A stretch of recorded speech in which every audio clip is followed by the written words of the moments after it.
Men bu dünya geldim söymene, geldim dünya aşkı yaymana, yüreklere şatlık koymana, sana söygü aydımın aytmana.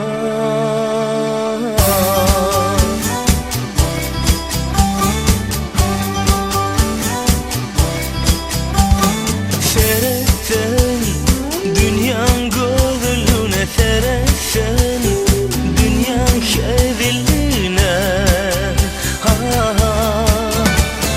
gül açtın göğünde, gül açtın gayrını taşla,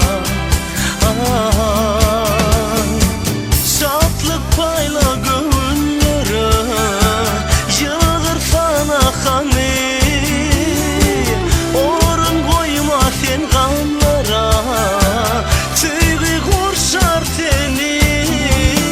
Bir dünya gellik söymene, bir dünya pek yaşamana.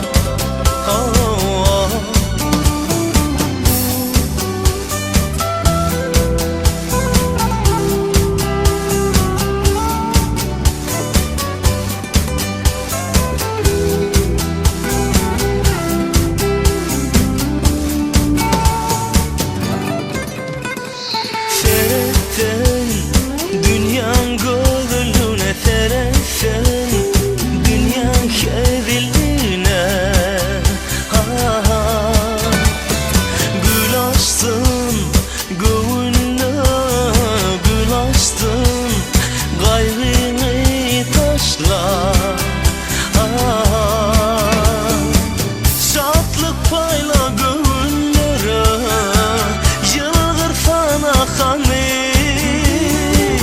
orun koyma sen gamlara, tüyü kurşar seni. Bir dünya gellik söymene, bir dünya pek yaşamana.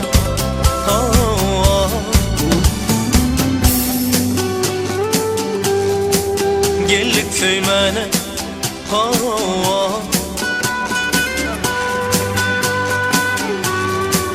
yüreklere şatlık koymana. Bir dünya sana söygü aydımın aytmana. Bir dünya pek yaşamana, sana söygü aydımın aytmana.